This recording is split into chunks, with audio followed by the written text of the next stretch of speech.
Rabb nafi'an warzuqna fahman wasi'an. Baik, sekalian, alhamdulillah Bu Dr. Rifi sudah hadir. Nampaknya habis makan kambing atau sapi nih ya. Dagingnya tentu ya, bukan kambingnya, sapinya ya. Ada korban nih, salah. Oke, apa kabar Bu Dr. Rifi? Assalamualaikum. Waalaikumsalam warahmatullahi wabarakatuh, Ustaz. Alhamdulillah. Semangat dahsyat. Udah. Alhamdulillah. Baik, Bapak sekalian, layar waktu serahkan ke Bu Lutfi untuk kita belajar mendapatkan rezeki ketenangan hati. Lalu eh, bahkan setelah tenang hatinya, rezeki datang bertubi-tubi. Dan seperti apa, bagaimana aplikasinya, pengalaman beliau dalam keluarga, dalam komunitas, dalam tugas untuk bisa kita dapat hikmahnya pada pagi hari ini. Semangat ya teman-temannya ya. Yuk, Bismillah. Kita mulai. Silakan, Bu Dokter. Baik, terima kasih. Bismillahirrahmanirrahim. Assalamualaikum warahmatullahi wabarakatuh. Alhamdulillah, semua alhamdulillah, segala puji syukur kita haturkan kepada Allah karena pada pagi hari ini kita semua diberikan kemudahan, diberikan nikmat iman dan Islam, diberikan nikmat berkumpul dengan keluarga, diberikan nikmat yang banyak sekali yang telah Allah berikan sampai dengan detik ini. Salam salam terhaturkan pada junjungan kita Nabi besar Muhammad SAW. Bapak Ibu semua, insya Allah ya pada Jumat ini ya penuh barokah ini, Alhamdulillah bisa bertemu kembali dengan Bapak Ibu semuanya. Dan saya ingin tanya dulu nih, bagaimana kabarnya Bapak Ibu semuanya? Boleh ketik di kolom chat ya, pengen lihat semangatnya para Bapak Ibu yang luar biasa, yang selalu istiqomah ya ikut ini kajian di pagi hari bersama Magnet Rezeki. Nah, bagaimana kabarnya Bapak Ibu semuanya? Alhamdulillah luar biasa dahsyat, dahsyat semua ya. Semoga semua yang jawab, yang ketik, yang hadir pada hari ini, semoga Allah bahagiakan, Allah muliakan, diberikan rezeki yang hadir bertubi-tubi, diberikan keluarga yang sakinah, mawadah, warohmah, diberikan selalu kemudahan setiap urusannya, diberikan anak yang solih, solihah, anak-anak penghafal Quran, anak-anak yang menjadi kurota aini dan kurota ayun ya. Dan semoga Allah selalu berikan sahabat-sahabat terbaik dalam kehidupan, dan semoga ketika kita berpulang dalam keadaan ketaatan kepada Allah, dalam kondisi yang terbaik husnul khotimah. Insya Allah. Nah ini sahabat-sahabat dari kota mana saja nih? Boleh diketik di kolom chat. Saya ingin tahu nih dari kota mana saja yang sudah hadir pada Medan. Wah, Bapak atau Ibu ini Nurdiana. Dari kota Medan, Mas. Oh, Ibu Fatimah Medan, Medan.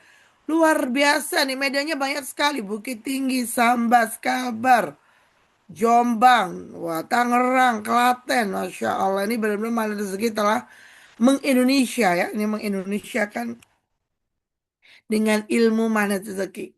Masya Allah ya. Gurunda Ustadz Nasrullah sudah mengajarkan kita banyak hal di Magnet Rezeki. Dan kita hari ini akan mereview sebenarnya. Mereview apa yang sudah sering diucapkan Gurunda Ustadz Nasrullah.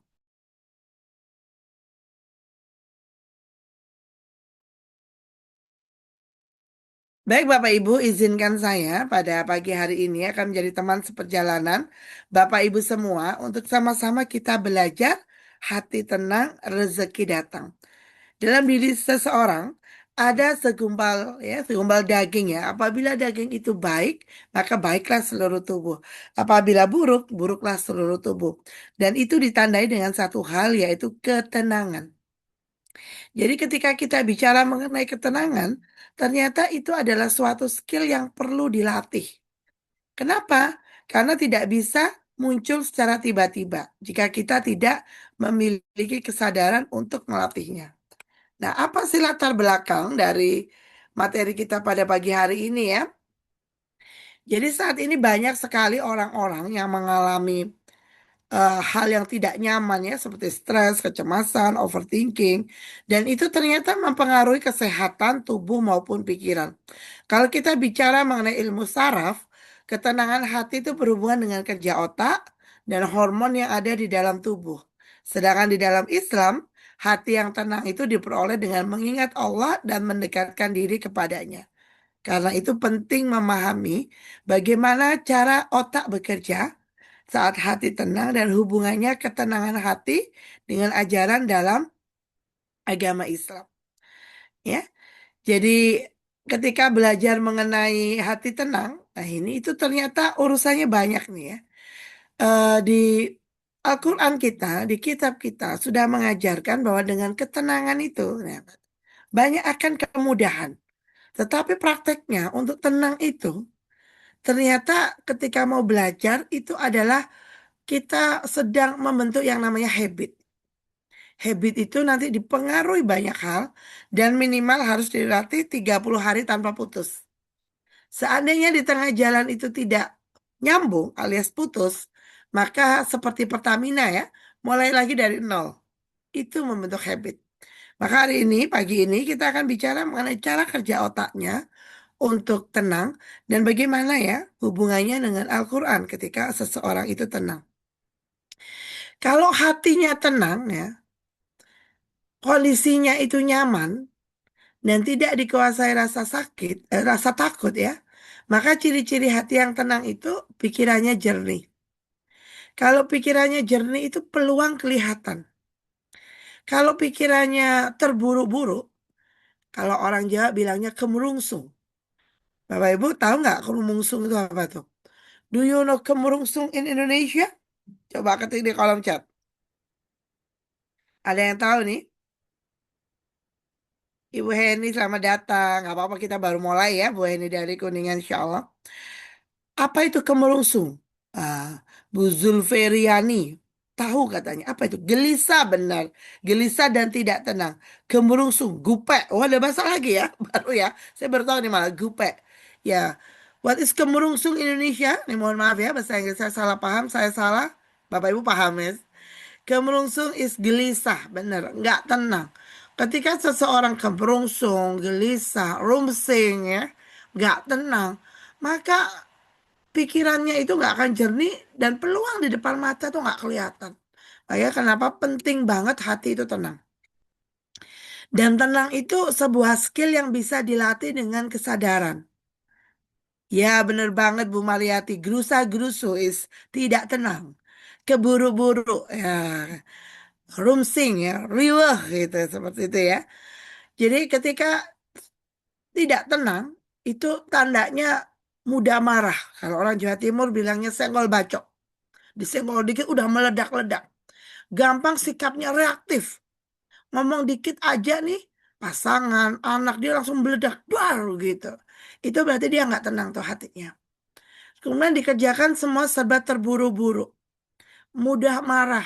Anaknya pakai kaos kakinya itu masih bingung ya. Yang kanan yang mana, yang kiri yang mana. Masih diliatin kanan, kiri. Ibu udah bilang, aduh, gimana sih lama banget sih pakai kaos kaki aja udah lama sih sih mau pakai. Sut, sut. Nah, itu nggak tenang tuh berarti hatinya. Ya, ketika kita hari ini belajar bagaimana supaya tenang, karena tenang itu emosi lebih stabil. Anak mencahin gelas, ibunya cuma bilang, wow, keren gitu ya. Anak ini ya, coret-coret lantai, waduh, wow, keren gitu ya. Nah, ini kita belajar bersama ya, Bu Marhayati ya. Kita sama-sama belajar. Jadi di ilmu mandiri rezeki ini ada ilmu yang namanya wow keren. Apapun realita kehidupan, kita tinggal bilang wow keren. Nanti Bu Marhayati jika mau ya belajar lagi ilmu mandiri rezeki, insya Allah di tanggal 13 Juni serentak ya di seluruh Indonesia akan ada pelaksanaan seminar hybrid mandiri rezeki dan itu akan dibahas tuntas ya dari nol ya, mulai dari nol bagaimana mekanisme keajaiban itu bekerja ya dalam kehidupan kita dengan izin Allah tentunya. Orang yang hatinya tenang lagi, ciri-cirinya mudah bersyukur, nggak mudah panik, dan lebih sabar menghadapi masalah. Orang itu mudahnya ya, Bapak Ibu kalau kita bangun ya di sepertiga malam, bangun sepertiga malam, terutama ibu-ibu ya, bangun, kemudian ke kamar mandi, ambil air wudhu gitu ya. Kemudian kalau saran saya sih ibu-ibu ya, buat dulu minuman hangat, rawat dulu badannya, self love ya. rawat dulu badannya, dianget-anget, disayang-sayang, dicintain dulu gitu ya. Setelah minum anget, ya 5 menit cukup. Ambil air wudhu, sholat, menghadap Allah gitu ya. Menghadap Allah, minta sama Allah ditemenin, titip semua urusan. Itu salah satu cara tuh untuk hati tenang. Karena ibaratnya mobil bisa berjalan dengan baik jika di tangkinya itu ada bahan bakar. Kita pun juga punya tangki nih, tapi tentu nggak diisi solar ya, beda ya. Kita punya tangki, tapi diisinya tangki spiritual. Gimana ngecas tangki spiritual terbaiknya? Di sepertiga malam, ketika Allah turun ke langit dunia. Maka disitulah ketika kita udah menghadap ya kepada Rob kita, minta ditemenin, titip semua urusan, bawaannya tenang. Karena dia tahu Allah yang menguasai seluruh apa yang ada di langit dan di bumi. Bangunin anaknya pun dengan cinta gitu ya. Ya boleh ya, badannya dirawat-rawat dulu gitu. Mandi lebih bagus sebelum sholat, seger gitu bawaannya. Maka ketika bangunin anaknya pun tenang. Alhamdulillahilladzi ahyana ba'dama amatana wa ilaihi nusyur. Bangunin pasangannya tenang gitu loh. Beda nih ya, ini perbandingan aja. Kalau tiba-tiba orangnya, ibunya bangunnya udah komat gitu loh. Astagfirullahaladzim, udah aku, aduh gimana ini, sholatnya terlambat, aduh gimana ini bangun, ayo dek bangun, anaknya selalu lusin lagi, kakak adek emas bangun, ya ampun nggak bangun bangun nih gimana, gimana dong nanti kalau terlambat, ya ampun, pergi dia ke kamar mandi, udah sholat teriak-teriak ke anaknya, nah semua yang dibangunin, masaknya blubuk-blubuk gitu ya, karena kejar tayang mau masuk sekolah anak-anaknya. Nah di pagi hari ketika mekanisme kita seperti itu, nggak tenang, seharian jadinya nggak tenang. Makanya di situ perlu waktu jeda ya kita Bapak Ibu. Di pagi hari itu punya waktu namanya me time. Untuk apa? Untuk melatih ketenangan kita dengan sadar. Maka di pagi hari untuk tenang, kita ini adalah makhluk ya yang nggak mampu, nggak punya kekuatan apa-apa tanpa izin Allah. Maka sebelum memulai hari, usahakan kita ngadep dulu sama pemilik yang ada di langit dan di bumi. Ya. Sehingga apa? Sehingga Allah akan temani perjalanan kita. Jadi salah satu kunci hati tenang itu di Quran surah Al-Rod dikatakan dan hanya dengan mengingat Allah hati menjadi tenang. Maka milikilah selalu gitu ya. Hubungan sama Allah, milikilah selalu gitu, bergantung sama Allah. Maka hati kita tenang. Jangan pernah percaya diri di depan Allah, tapi percaya Allah. Jangan selalu merasa mampu kalau di depan Allah ya, tapi mintalah selalu untuk dibantu dan ditemani. Jadi kalau bisa, nah ini ada yang bilang nih, astagfirullah saya banget tuh belum kenal MR, bangun kesiangan karena lagi ada tamu bulanan. Jadinya malah, oh santai. Jadi kalau ibu-ibu nih ya, para ibu-ibu yang punya tamu bulanan, ada tamu bulanan, nggak ada tamu bulanan. Nah saran saya nih, bangunnya tetap sebelum subuh. Supaya apa? Tenang. Karena energi itu beresonansi, bervibrasi. Mudahnya energi itu nyetrum, nular. Kalau ibunya udah marah-marah rumsing di pagi hari, udah teriak kayak sirine pemadam kebakaran, maka yang terjadi itu akan nyetrum gitu ya. Nular, tervibrasi ke keluarga, ke suami, ke anak-anak. Jadinya semuanya kayak mercon banting gitu. Tetapi kalau pagi hari ibunya itu udah tenang, udah senyum, udah senyumnya 227 gitu ya. Yuk coba praktek nih Bapak Ibu senyum 227 gimana? 2 senti kanan, 2 senti kiri, ditahan 7 detik ya. Coba sekarang Bapak Ibu 227 dan sekarang marah-marah. Bisa nggak? Mama, mama di mana bukuku? Mana mama di mana sisa buku? Mama, mama di mana sandalku? Mama di mana sepatuku? Coba langsung senyum 227. Ting. Udah? Coba marah-marah sama anaknya. Gimana sih mama bilang kan taruh di tempatnya. Bisa nggak? Coba. Jadi jurus sederhana ya, terutama ini karena saya sama emak ya. Ketika mau begitu keluar, nah, maka pastikan 227. Senyum dulu. 227, kita akan tidak mudah untuk marah-marah. Jadi ingat ilmu itu harus dipraktekkan kata Ustaz Solijan ya. Dan Ustaz selalu ingetin kita nih bagi yang belum pernah ikut ya, belum pernah ikut mana itu Zeki. Ustadz bilang ilmu itu harus dipraktekkan, jangan cuma dinyanyikan. Karena dinyanyikan nggak akan mengubah kehidupan. Nah, sekarang gimana nih kalau mekanisme secara kerja otak nih ya? Tenang itu gimana gitu mekanismenya? Nah, di sini disebutkan. Jadi mekanisme kerja otak saat hati tenang itu yang berperan apa saja nih? Ketika tenang, ternyata kita nggak nyenggol ya. Nggak nyenggol yang namanya amigdala. Jadi amigdala ini itu otak yang mengatur emosi dan rasa takut. Ketika kita udah berdebar-debar gitu ya, kita panik gitu ya, maka amigdala ini akan bangun gitu dari tidurnya. Dan ketika bangun, bawaannya dia akan emosian, marah-marah, senggol bacok, semua dilabas gitu ya. Karena amigdala ini. Maka kenapa ketika nggak boleh tergesa-gesa, terburu-buru. Tenangin dulu, bangun berdoa, Alhamdulillahilladzi ahyana ba'dama amatana wa ilaihin nusur. Kemudian gimana lebih tenang lagi? Angkat tangan ya Allah, makasih ya Allah, masih diberi nikmat kehidupan. Terima kasih ya Allah, masih diberi nikmat pasangan. Terima kasih ya Allah, masih diberi nikmat anak-anak. Terima kasih ya Allah, masih diberikan nikmat untuk bisa bangun dan menghirup nafas dengan mudah. Terima kasih ya Allah, kaki berfungsi dengan baik. Terima kasih ya Allah, mata bisa melihat dengan baik. Terima kasih ya Allah, hidung bisa berfungsi dengan baik. Ternyata ketika kita itu bersyukur Bapak Ibu, ketika bangun tidur, maka hormon kebahagiaan itu akan muncul. Dan kita berasa berlimpah gitu ya. Magnet yang teraktifkan itu adalah magnet keberlimpahan. Kemudian apa lagi nih? Nah, ketika tenang, yang bekerja itu otaknya bernama prefrontal cortex di bagian sini, ya di atas alis kanan. Di situ itu otaknya manusia yang bisa berpikir high order thinking skill. Makanya kalau di Ustadz Nasrullah ajarin kita ya, kalau sama anak-anak ngomong tuh just reward no punishment. Kenapa? Karena Ustadz tuh lagi ajarin sama kita mengaktifkan prefrontal cortex. Otaknya manusia. High order thinking skill di sini kerjanya mengatur logika, pengambilan keputusan. Makanya kenapa kepada anak ya, kita tuh kalau memberikan ilmu itu tuh dengan cara bertanya, jangan disuruh-suruh terus. Misal ada barang tumpah tuh, kita bilang, ayo dek, lap. Ayo dek, kotor loh. Ayo gimana ngelapnya? Nah, itu beda. Jadi otak manusia itu ada 3 lapis ya. Ada yang namanya otak reptil yang terbawah, berikutnya otak mamalia, dan yang teratas adalah otak neokortex.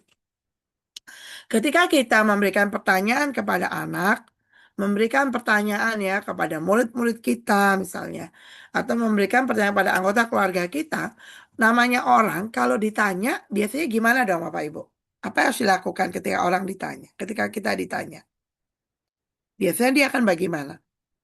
Boleh ketik-ketik di kolom chat ya. Nah, ini saya memastikan Bapak Ibu masih menyimak gitu ya. Jangan sampai Zoom-nya yang menyimak Bapak Ibu. Kebalik nanti ya. Karena ini aura-auranya bahagia banget ya. Libur ya. Enak kalau di Malang nih udaranya sepoi-sepoi. 7 jam bun. 7 jam. Ya terima kasih Bu Puji. Ada lagi yang punya jawaban? Menjawab. Bu Marhati langsung jawab Bu. Benar. Mikir untuk jawab. Makasih Mbak Ica. Ada lagi? Kalau ditanya, apa sih yang dilakukan? Gugup menjawab. Oh, gugup. Oke, baik. Mikir untuk menjawab. Yes, terima kasih Ibu Fitri Magelang. Kalau ditanya, kita cenderung akan berpikir dulu untuk menjawab. Maka kita ada namanya jeda dulu. Nah, jeda ini memberikan kesempatan 3 otak bekerja. Reptil, mamalia, neokortek. Nah, prefrontal cortex itu ada di bagian paling atas neokortek, otaknya manusia. Maka ketika semuanya aktif ya, kemampuan logikanya itu berpikir, terfungsikan ya, maka di situ dialah menjadi manusia yang bisa berpikir. Makanya perlu jeda, perlu mikir, perlu tenang gitu. Ya prefrontal cortex ini nggak akan bekerja nih. Kalau kita orang tua, pendidik, seringnya ke anak itu nyuruh-nyuruh. Ada yang tumpah lap gitu ya. Anaknya diem aja gitu ya. Ayo belajar gitu ya. Anaknya diem aja. Ayo tidur. Ayo.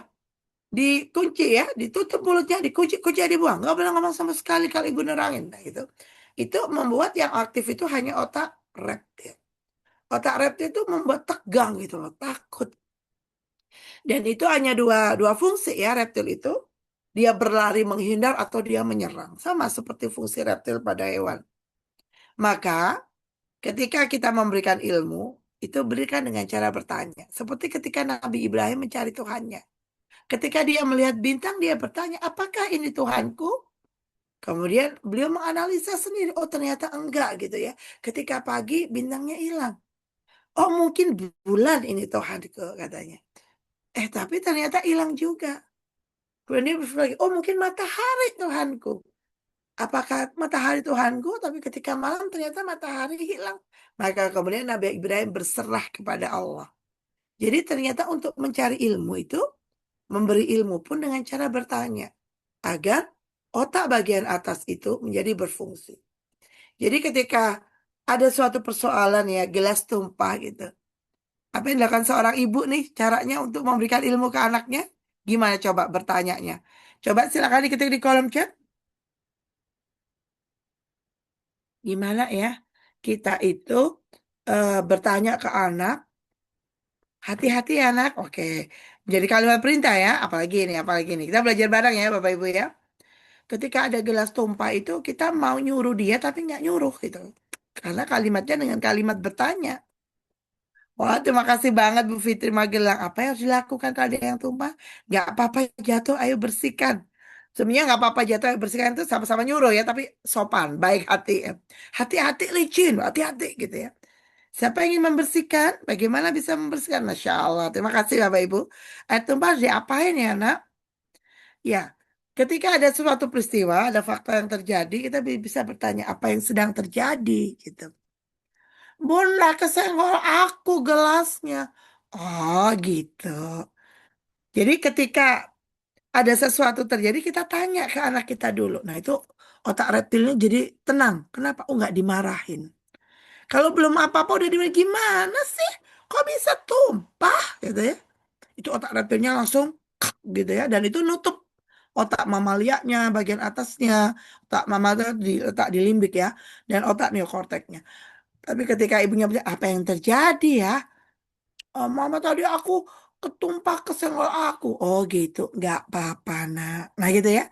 Ketika kita bilang nggak apa-apa, penerimaan tanpa syarat, itu otak mamalia bekerja. Ya nggak takut ya. Nah ketika mamalia bekerja, diterima, nggak dimarah-marahin, nggak dibanding-bandingin, maka yang terjadi ada saklar tuh di otak mamalia membuka otak prefrontal korteknya. Jadi apa yang bisa adik lakukan kalau ada sesuatu yang tumpah ya? Apalagi anak usia dini ya, 3 tahunan di situ egosentrisnya. Aku bisa muncul itu saat yang tepat tuh untuk melatih inisiatif dia, untuk paham gitu. Ambil lab mama, keren banget, pinter. Tahu tempat labnya di mana? Tahu mah, bisa ambil, bisa. Alhamdulillah, dia ambil lab, dia lab gitu ya. Udah mah, alhamdulillah. Terus apa dong yang bisa dilakukan nih kalau udah selesai ngelapnya? Dikembaliin mahlapnya. Iya, pinter banget. Makasih ya adik udah membantu. Itu dia merasa dihargai, harga dirinya muncul, Masya Allah. Dan dia merasa berharga. Jadi dia mudah tenang jika ada peristiwa atau hal apapun di sekitar dia. Karena nggak selalu disalahin. Itu adalah satu kejadian yang wajar. Dan berikutnya otak yang bekerja ketika hati tenang tuh hipokampus. Jadi orang yang tenang itu dia bisa mengatur memorinya. Dia bisa punya ingatan jangka panjang yang bagus gitu. Tetapi kalau orang panik, pernah nggak sih Bapak Ibu mau ujian nih, mau ujian ya. Kemudian kan belum sempat belajar ya karena riwahnya banyak hal. Nggak sempat belajar, baru malamnya belajar nih SKS. Belajar. Matanya, matanya fokus, berkomat kamit gitu ya dan kami ngapalin, ngapalin, ngapalin gitu ya. Kemudian ketika tidur besoknya, nah, pernah ada SKS belajarnya, sistem kebut semalam, ya. Sistem kebut semalam pernah nggak? Ambil koma kami gini, gini, gini, gini, gini ya. Besoknya gitu, ketika ngejain, aduh apa sih ini? Apa sih jawabannya? Aku inget deh itu stabilo warna hijau di pojok kanan bawah. Tapi apa sih jawabannya? Gitu pernah nggak sih ngerasa Bapak Ibu? Ya, ketika SKS, padahal pernah sudah baca semua, tapi ketika dibutuhkan tuh memorinya, nggak ada yang muncul ketika ujian. Ada, jadi Masya Allah ya, pernah ya. Nah, kita pejuang-pejuang SKS ini sepertinya pernah mengalami itu. Jadi ternyata ketika kita tidak tenang, ilmu yang dimasukkan itu menjadi ada di otak reptil. Nah, otak reptil tegang dikit aja, udah berguguran rontok itu ilmunya. Maka di sini perlu ketenangan ketika belajar, makanya SKS. Dan orang yang tenang itu mudah mengontrol stres. Beberapa waktu kemarin kita belajar mengenai respon. Respon itu ada dua ya, respon reaktif dan respon proaktif. Nah, orang yang tenang itu ada di respon proaktif. Respon yang dengan ilmu. Respon yang dipikir dulu jangka panjang. Kemudian kita analogikan ketika ada di jalan yang penuh ya, tanda kutip macet, itu ada 4 orang ya, satu supir truk yang marah-marah gebrak-gebrak. Ingat nggak sih? Satu yang naik taksi, yang bolak-balik taksi zaman dulu karena ya lihat argonya, aduh kok jalan terus tapi nggak jalan-jalan mobilnya. Ada yang dengan tenang baca buku gitu ya. Ada Ustadz Solicen yang baca Quran dihafal, baca Quran dihafal. Ternyata ketika sudah 5 tahun, yang truk-truk gebrak-gebrak, kemarin Bapak Ibu sepakat jadi stroke deh kalau nggak mau marah. Yang naik taksi, aduh jadi kantong kering deh. Yang baca buku jadi profesor karena pintar. Ya Ustadz Solicen baca Quran jadinya gimana kemarin? Jadi hafiz Quran insya Allah ya. Jadi respon itu mempengaruhi hasil. Sebelum respon hatinya ditenangin dulu. Jadi ketika hati tenang ya amigdala itu nggak terbangkitkan, keliaran amigdala itu tidak muncul, maka hormon kortisol yang membuat stres tidak akan muncul. Sehingga detak jantungnya lebih stabil. Sehingga nafasnya lebih teratur. Tubuhnya rileks, tenang, peluang datang, rezeki datang. Jadi mekanisme kerjanya banyak ternyata ke hormon, seluruh tubuh dan sebagainya. Nah, orang yang tenang itu, kita tuh kan bagaikan ada di sebuah frekuensi gelombang. Nah, gelombang otak itu ada sebenarnya ada 3 lah, delta tidur dalam ya. Ini ada beta, ada 13 sampai 30 Hertz ya. Kondisi aktif berpikir, hari ini kita beta sekarang ya. Kemudian ada alfa, kondisi rileks dan tenang banget. Kalau Bapak Ibu muda, itu ada di saat kita hadir di sepertiga malam. Itu alfa banget tuh. Dan gelombang theta itu adalah gelombang relaksasi ya. Relaksasi mendalam, refleksi spiritual. Dan kemudian eh, gelombang yang mulai masuk tenang itu di alfa, antara alfa dan theta. Kalau ada lagi gelombang ketiga yaitu delta tapi udah tidur dalam. Jadi ketika kita itu tadi kemerungsung, marah-marah, terburu-buru, di situ itu ada di gelombang beta. Rezeki berkelimpahan itu adanya di gelombang alfa dan theta. Jadi, jadikan orang yang tenang gitu ya. Mindfulness lah zaman sekarang. Itu perlu dilatih. Jadi ketika kita belajar ilmu, Bapak Ibu, ilmu itu kan ada 3 ya. Tahu, mau, mampu. Ketika kita mendengar, itu di level apa berarti? Hari ini kita dengerin nih Zoom bareng-bareng. Berarti kita ada di level apa ya? Boleh ketik-ketik di kolom chat. Tadi kan ilmu, tahu, mau, mampu. Nah, hari ini kita belajar bareng nih. Bu Sulis Gresik tahu baik ada lagi punya oh iya asal yang belajar tenang dalam alfa tahu ya baik ya di level tahu tahu itu nggak akan mengubah keadaan Bapak Ibu jika kita belum ada keinginan dari dalam diri dengan mau tahu dan mau apakah mengubah keadaan apakah membuat kita memiliki skill baru tahu dan mau apakah mau betul untuk ujuk-ujuk tiba-tiba suddenly gitu ya tiba-tiba kita bisa otomatis tenang. Ah, belum, Mbak, ya, belum. Jadi benar Bu Yuni. Bu Yeni ya dari Majelis Ilmu of Inayah Indabah. Tahu, mau, dan mampu. Maka kalau kita belajar di dunia kuantum, Ustadz udah bilang nih, ada suatu dunia yang tidak tampak, di mana di situ pikiran, perasaan, Spiritual motivation itu menjadikan kita muncul dalam dunia nyata sikap yang positif. Sikap yang positif yang diulang-ulang minimal 30 hari itu akan menjadi yang disebut dengan habit, kebiasaan. Habit itu Bapak Ibu perlu kesadaran. Jadi ibaratnya kalau kita ada di taman, kalau kita tidak dengan benar-benar sadar untuk menanam bunga yang indah, maka yang muncul adalah rumput ilalang yang mengganggu.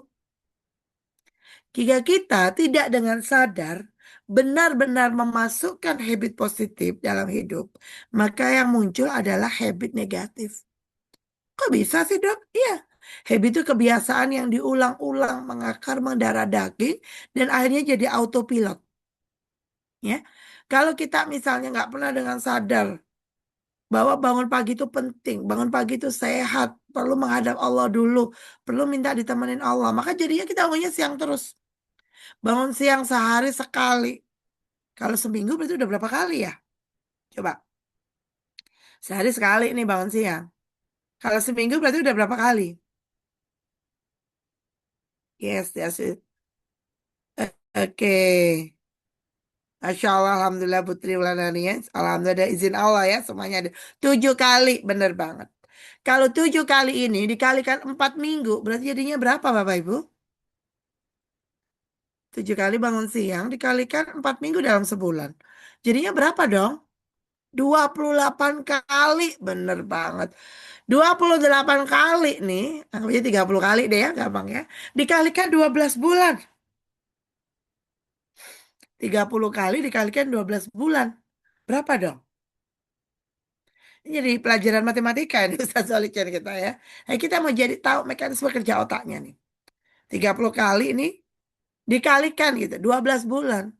12 kali 3, 360 kali. Bener banget. Sekarang 360 kali itu setahun. Bapak Ibu usia berapa? Ya, di sini sih saya lihat masih pada sweet 17 kayaknya ya. Masih 17 tahun ya. Coba kalian 17 tahun deh. Berapa tuh 360 kali 17 kali? Ya, 17 tahun kita masih semuanya ya. Semangatnya, jiwanya ya. Jadi berapa ya? Kalau 360, nah kita kalikan dulu ya. Dikalikan 17. 6.120 kali. Kalau 17. Kalau 360 ini dikalikan umurnya 40 tahun gitu. Berapa dong? 360 dikalikan 40 tahun. Jawabannya 14.400. Dan itu secara otomatisasi mengontrol kita, menyetir kita untuk selalu bangun siang. Maka apa yang tampak di luar itu sebenarnya tergantung apa yang ada di dalam. Maka Guru Ndak Ustadz Nasrullah selalu bilang, ya, kalau kita ingin kaya, berkelimpahan, rezeki datang, jadi magnet rezeki, maka atur dulu yang di dalam, bukan sibuk yang di luar. Atur dulu pikirannya positif, atur dulu sadar. Orang itu sadar itu ada dua pilihannya, ya, tuh dari bau bau suri palu ya, yang kaya berkelimpahan benar banget. Orang itu bisa sadar dua, sadar dengan kesadaran alias mau belajar, sadar sama ujian. Mau pilih mana nih? Sadar dengan belajar ilmu magnet rezeki atau mau sadar dengan ujian? Boleh ketik, boleh pilihannya diketik. Diketik di kolom chat Bapak Ibu. Mau sadar sama ujian, apa mau sadar dengan belajar? Alhamdulillah, sadar dengan belajar. Belajar bareng di magnet rezeki. Jadi begitu Bapak Ibu, habit itu seperti itu. Ibarat sebuah taman yang indah, kalau kita tidak menanam bunga yang cantik, maka yang tumbuh adalah ilalang. Habit itu begitu. Habit itu bisa muncul sendiri. Tapi ketika muncul sendiri, maka yang muncul itu adalah habit yang tidak positif. Maka habit yang positif itu perlu dimasukkan dengan sadar, dengan ilmu yang benar. Bagi ketika kita ingin tenang, maka pikirannya dipositifkan, feelingnya dipositifkan, positive feeling ya, siap positive motivation, maka tindakan yang keluar itu adalah yang positif. Jadi ketika seorang ibu, bapak bangun sepertiga malam ya, merawat dirinya dulu, merawat tubuhnya dulu, maka dia siap merawat keluarganya, merawat anak-anaknya, membagikan cinta untuk orang-orang di sekitarnya, menjaga terumbu karangnya dengan sebaik-baiknya. Kenapa? Karena dia udah merawat dirinya. Jadi ketika kita udah siap begitu ya, udah siap belajar dengan positif, habitnya positif. Nah, habit itu perlu diulang, ulang, ulang, ulang, ulang, ulang 30 hari. Baru disebut habit. Jadi tindakan positif itu perlu diulang-ulang-ulang 30 hari. Dok, kalau ada yang bolong-bolong gimana? Ya kayak mata rantai gitu. Habit itu. Jadi mata rantai itu akan saling bersambungan jika istiqomah. Tetapi jika putus sehari, maka kita ikut nih aturan Pertamina. Mulai dari nol, Pak, gitu ya. Mulai dari nol, Bu, begitu. Jadi ketika kita itu putus di tengah jalan, maka habit itu akan mulai kembali dari nol. Dan habit yang diulang-ulang minimal 3 bulan, itu baru membentuk ya pondasi awal untuk karakter.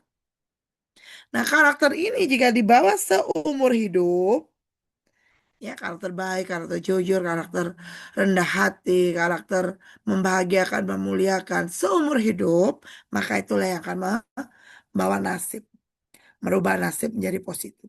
Siapa sih Bu Suryani itu? Misalnya Bu Suryani Heniowati, orangnya baik. Benar Bu Yani, muncul akhlak mulia.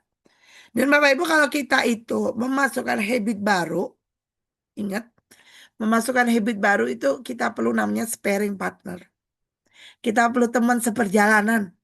Dari mana rezeki ini kita punya banyak teman-teman yang solih-solihah seperjalanan yang mau sama-sama belajar untuk menjadi orang yang baik. Jadi kalau kita sendirian itu terasa nggak mudah. Tapi ketika bareng-bareng kita saling menyemangati dalam kebaikan. Jadi bawaannya adem, tenang ya, dingin, kayak kulkas gitu. Nah gitu ya insya Allah ya.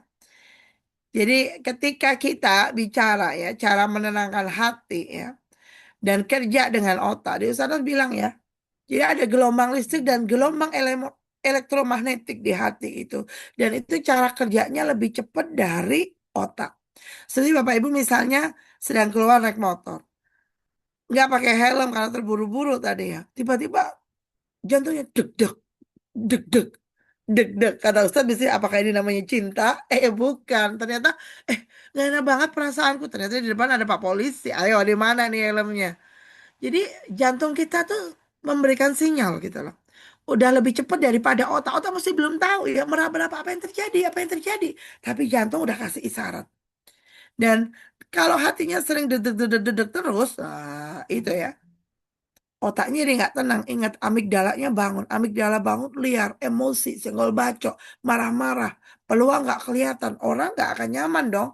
Kalau mau kerja sama orang yang gampang emosi, yang gampang marah. Tentu nggak mau. Nah, bagaimana cara menenangkan ya? Menenangkan hati itu secara ilmiah.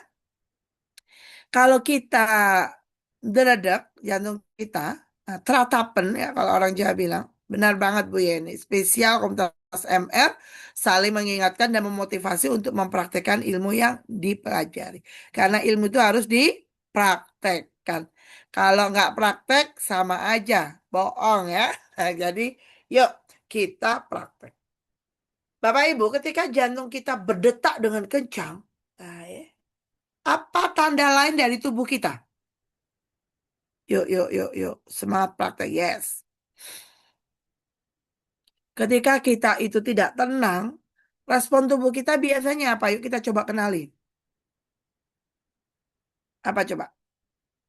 Gemetar, baik Bu Yeni. Ada lagi? Yuk kenali diri dulu. Kita akan bisa ya belajar tenang ketika kita paham respon tubuh kita. Keringat dingin, yes. Nih kita belajar berdamai sama diri. Deg-degan, yes. Gelisah, mules, nervous. marah. Ya, kalau nggak tenang ya. Oh, oke. Baik. Ini aku lagi marah-marah nih. Ini aku lagi nggak tenang nih. Ini aku lagi gelisah nih. Ini aku lagi deredek nih. Ada lagi yang tampak dari organ tubuh kita? Ya, aku lagi deredek nih, deg-degan nih. Berarti pikiranku nggak jernih. Aduh, ini kalau deg-degan, Ustadz Nasrullah udah sampaikan nih, tanda rezeki hilang. Kenapa? Pikirannya nggak jernih kayak begini. Mm-mm. Panas dingin, wah ya. Yang tampak ya selain deredek itu adalah nafas. Nafasnya gimana kalau orang nggak tenang? Kalau orang terburu-buru? Kalau orang cemas, takut? Coba. Nafasnya gimana? Sesak, yes. Ngos-ngosan. Lebih cepat ya ritmenya ya.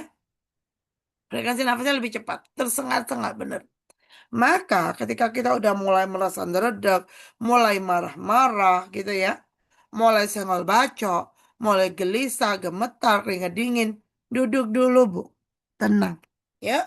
Kita belajar menenangkan diri dulu. Ini kita belajar skill ya. Tarik nafasnya 4 kali. Tahan 4 kali. 4 hitungan. Keluarkan 4 hitungan. Tarik nafas lagi. Tahan.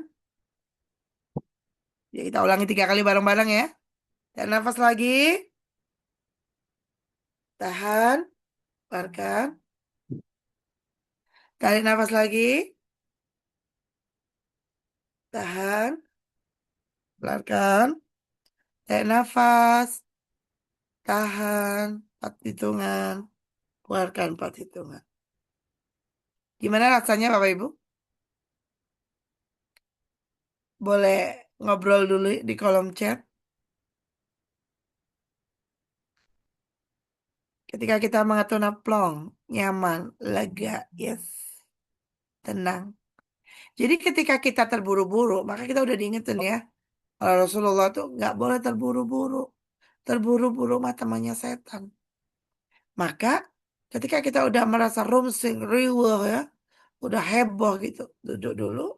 Udah mau marah, duduk dulu, atur nafasnya. Ketika nafas itu tenang, oksigenasi ke otak itu menjadi lebih banyak.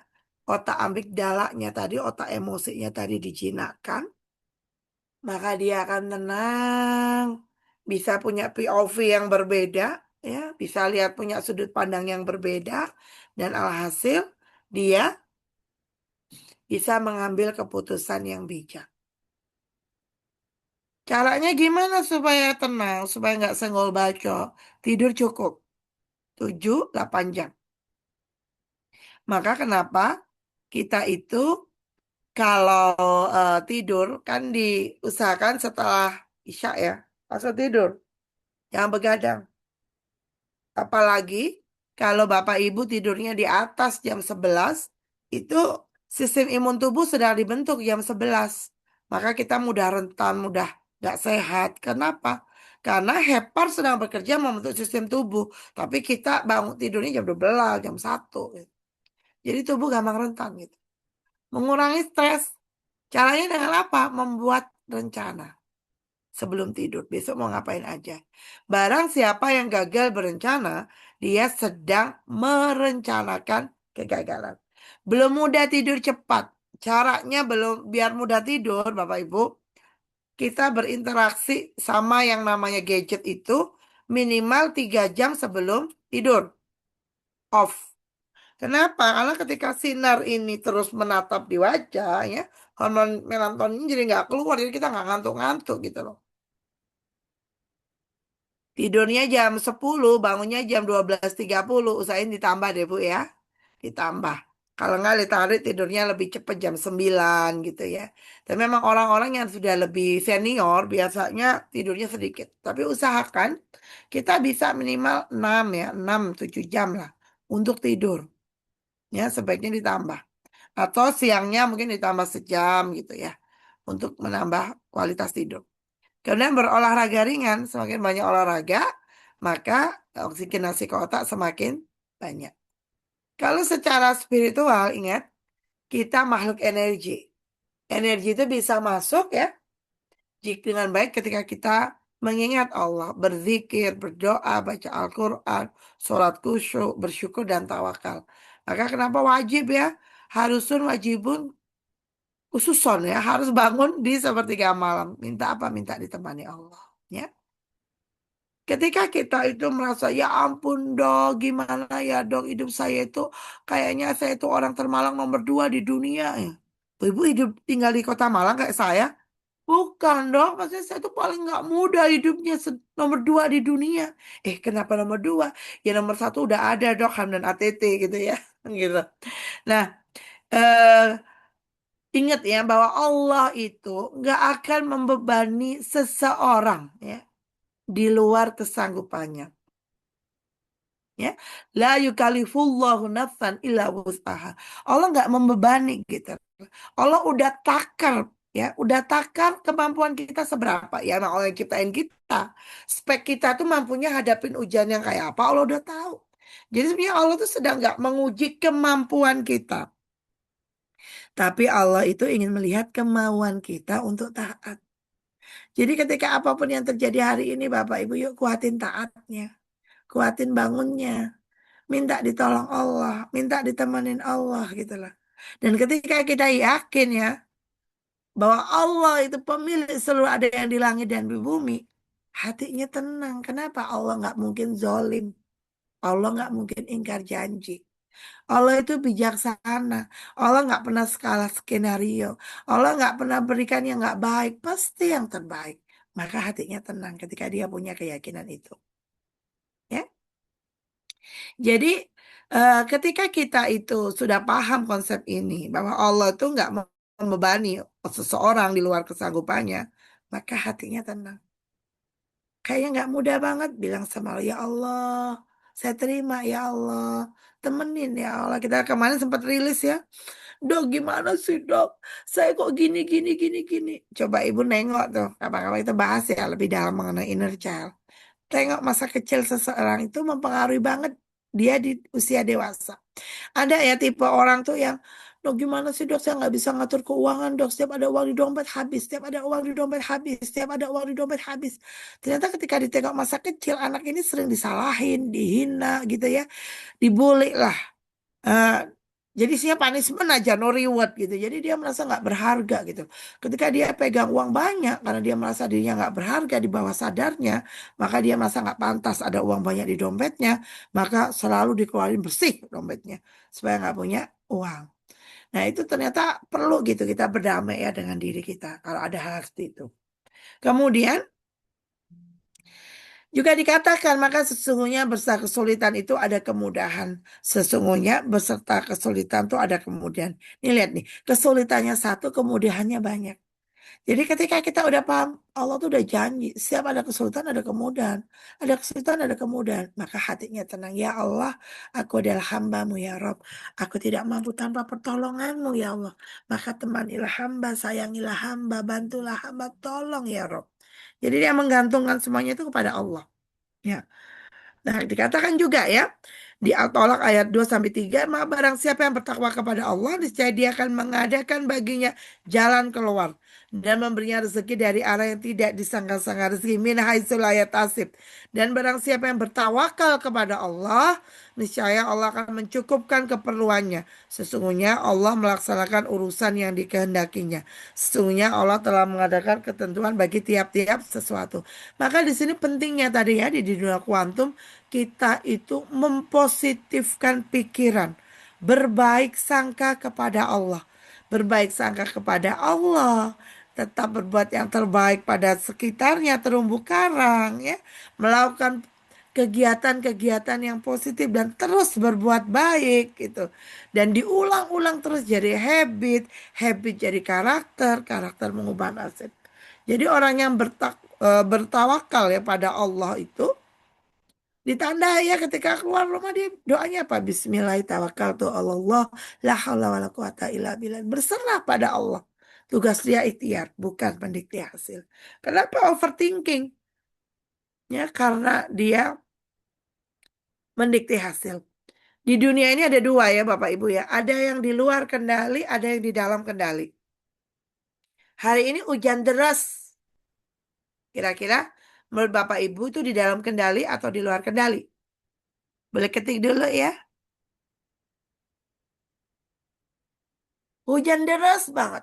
Di dalam kendali atau di luar kendali ya? Di luar kendali. Sepakat ya?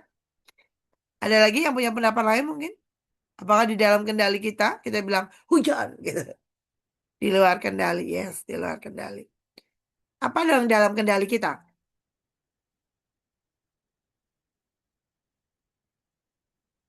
Doa benar. Ada lagi? Pikiran ya, apalagi? Ikhlas dan ridho ya, apalagi? Kita bawa apa kira-kira kalau hujan? Payung, benar. Ini belum tahu namanya ya, Realme C55. Bapak atau Ibu ya, makasih jawabannya. Sedia payung, itu dalam kendali kita, benar, mantel, benar. Ketika udah pakai payung, udah pakai mantel, ternyata tetap hujan. Hasil tuh di dalam atau di luar kendali ya?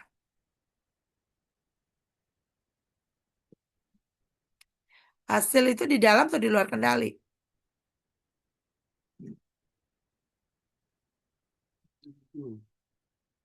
Ya, hasil itu di luar kendali. Jadi kejadian apa yang Allah hadirkan dalam hidup kita itu di luar kendali. Hasilnya dari ikhtiar kita itu juga di luar kendali. Itu hak prerogatif Allah. Kadang-kadang kenapa overthinking? Karena kita mau merubah yang di luar kendali. Harus gak sih? Kan gak hujan gitu. Harusnya kan terang. Ya benar, hasilnya Allah yang menentukan. Kita seringnya mau ngatur-ngatur yang di luar kendali kita. Jadi kita jadi overthinking. Kayaknya kita lanjutkan ya. Ternyata waktunya udah 6:30 gitu. Minta tambah waktu 5 menit ya Ustadz ya. Jadi ketika hati tenang itu Bapak Ibu, pikiran jadi jernih. Kalau udah jernih, tenang. Ini ternyata ada peluang kelihatan. Kerjanya juga fokus ya. Hubungan sosial baik, senyum tadi 227. Mau marah, senyum. Mau marah, senyum lagi. Kesehatan lebih terjaga. Kenapa? Jantungnya nggak teratapan. Amigdalanya nggak berfungsi terus ya. Yang membuat hormon stres kortisolnya keluar. Hormon kortisol itu bisa merusak organ-organ tubuh gitu. Kalau terlalu sering keluar gitu. Nah, akhirnya hidupnya menjadi lebih baik dan penuh keberkahan. Baik, Bapak Ibu, demikian yang sedikit dari saya. Semoga ada manfaatnya. Semoga kita memahami ternyata tenang itu perlu dilatih minimal 30 hari dan dilanjutkan seumur hidup kita. Sehingga apa? Dengan demikian rezeki datang mudah untuk berkelimpahan. Semoga menjadi pribadi mana rezeki dimanapun berada. Semoga rezekinya hadir bertubi-tubi penuh berkah, halal, baik, toyib ya yang masuk ke dalam diri dan tubuh kita dan keluarga dan semoga Allah selalu melapangkan setiap urusan. Terima kasih dari saya. Assalamualaikum warahmatullahi wabarakatuh. Waalaikumsalam warahmatullahi wabarakatuh. Alhamdulillah. Alamin. Kira-kira udah tenang belum ya teman-teman ya? Coba tenang belum? Belum pasti ya. Kenapa? Karena belum praktek. Dipraktekkan. Ya pastinya belum tenang kan, baru dapat ilmu, ya dapat ilmu kan habis ilmu habis tahu, baru tahu nih, ya kan baru tahu kan nanti baru mau lalu mampu untuk mempraktekannya. Nah Bismillah ya teman-teman, yuk kita mau praktekkan supaya kita hidupnya juga semakin ajaib lagi. Tenang itu perlu dilatih dan dipraktekkan ya teman-teman semuanya ya. Latihannya dengan apa? Latihan dengan praktek ya, latihan dengan praktek, bukan dengan yang lainnya ya. Latihan dengan praktek. Jadi untuk apa ilmu ada rezeki dipelajari dipraktekkan karena kalau nggak praktek nggak ngefek teman-teman semuanya ya, nggak praktek ya nggak tenang-tenang seumur umur kita ya. Nah, maka teman-teman semuanya yuk kita praktek. Nah salah satu prakteknya nanti setelah ini kita akan hadir di eh, apa namanya live YouTube ya Pak Nasrullah. Ini saya siapkan linknya, nanti tinggal masuk aja di kolom chat ya.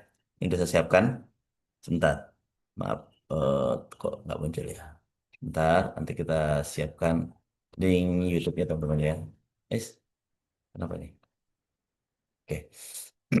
Soalnya nanti saya siapkan link YouTube-nya, atau teman-teman bisa boleh cek di info di ini ya. Udah ada kok ya. Udah ada. Nah, teman semuanya, sekali lagi, nggak praktek, nggak ngefek ya.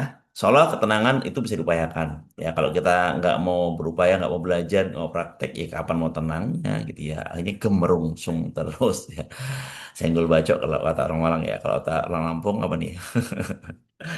Lambang apa nih ya? Oke, nanti kalau di Palembang nih cuka, cuko ya, nah, cuko dah. Saya mau kayak ada cuka dia, cuka parah, weh keren banget cuka parah tuh. Nah, mau sekalian, teman-teman semuanya, ini ya kajian kita pada pagi hari ini, Insya Allah mudah manfaat berkah. Ya sebelum kita akhiri, kita dengarkan takbir satu kali aja nih, kalimat takbiran ya. Bentar.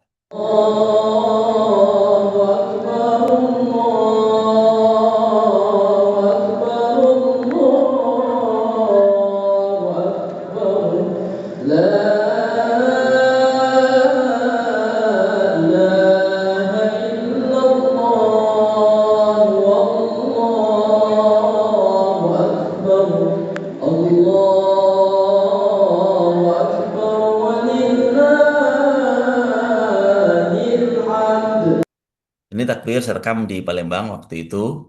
Ya, hari ini tasrik. Tasrik itu masih disunahkan untuk bertakbir. Maka hari ini harusnya Bapak itu tenang.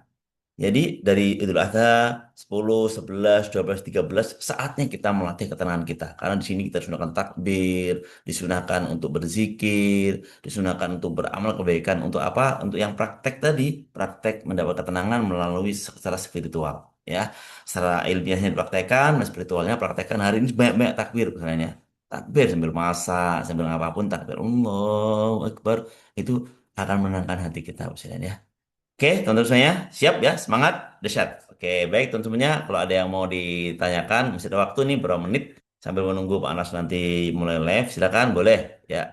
Teman-teman silakan saya buka nih audionya. Kita mungkin kasih waktu barang 5 menit ya, boleh lah. Silakan teman-teman kalau ada yang mau ditanyakan. Udah saya buka kunci audionya, tinggal buka aja audionya lalu sampaikan apa yang mau dipertanyakan. Silakan. Adakah? Assalamualaikum, Dok. Oke, silakan. Mohon hati. Salam. Waalaikumsalam warahmatullahi wabarakatuh. Mau sedikit sharing nih tentang anak. Sebelum kenal MR mungkin anaknya tertekan, tapi saya kan dulu masa kecilnya apa suka dipukul ya, Dok. Jadi dibandingkan saya waktu masih kecil, saya kira anak saya nggak terluka, Dok. Jadi saya pikir anak saya cuma dimarah-marah, nggak taunya pas sudah kenal MR beliau meluk terus nangis. Mi makasih ya, kata kata anaknya. Sekarang Umi udah nggak pernah banding-bandingin lagi sama orang lain. Masya Di situ saya Allah. sadar, Dok, ya Allah, saya Kok bandingkan. ngene kok dibanding-banding ke. Pikir saya kan dengan saya waktu masih kecil nggak seberapa anaknya, nggak taunya ternyata terluka, Dok, dan baru Hmm, sadar setelah kenal MR. Masya Masa Allah. jadi terkadang sekarang kan dikit-dikit anaknya kan udah 14 tahun, Dok. Nanti kalau anak perempuan, nanti kalau datang tuh terus meluk, minta cium, terus selalu dia ngomong makasih ya Mi udah kenal MR gitu. Umi sekarang udah beda banget. Masya Jadi Allah. kadang-kadang gimana ya, Dok, itu rasa bersalah itu ya sering disolat taubatin tapi kadang-kadang masih hadir karena mungkin anak ini nggak apa-apalah, saya dulu loh lebih keras lagi, pernah dipukul pakai Ya, apa namanya gerekan sumur gitu kan, pernah ya, sampai keluar darah. Jadi pikir saya nggak apa-apa, nggak taunya anaknya ternyata terluka, Dok, selama ini. Minta sarannya, terima kasih, Dok. baik. Alhamdulillah Assalamualaikum. ya. Nggih, baik, terima kasih Bu Mahayati. Ya, pertama kita bersyukur sama Allah, kita diperjalankan dalam kehidupan kita ini mengenal ilmu MR. Bersyukur ya, bersyukur kita dipertemukan dengan Gurunda Ustadz Nasrullah. Nah, berikutnya semua rasa itu Bu, ya kita bisa melepaskan rasa itu. Dulu Ibu ketika dipukul gimana rasanya itu? Sedih kah? Kecewa kah? Gitu ya. Maka itu rasanya gimana? Seperti tadi melatih tenang, ternyata ketika kita ikhlas itu, kita bisa melalui nafas, latihan ikhlas, latihan tenang itu. Dengan apa? Kita coba Ibu tarik nafas, kita terima, ya coba diingat dulu Bu, masa lalu waktu dulu dipukul ya. Ya Allah, saya terima dulu ya Allah, saya dipukul ibu saya. Lalu saya sedih banget. Ibu kasih angka itu Bu, sedihnya berapa Bu? 10, 9, 8, ya Allah saya terima ya Allah.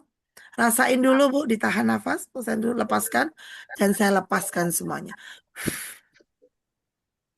Terima dulu Bu, kasih angka ya Bu ya.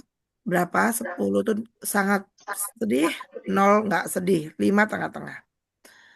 Ingat dulu sedihnya dulu Bu, kemudian coba Ibu amatin ya, ketika sedih itu bagian tubuh mana yang bereaksi.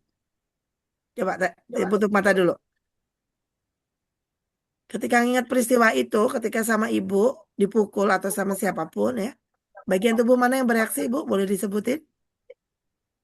Kalau selama ini yang saya rasa kalau ingat apa kejadian itu tulang ekor sama dada kiri, Dok, yang Oke, sering dada kiri sakit. ya.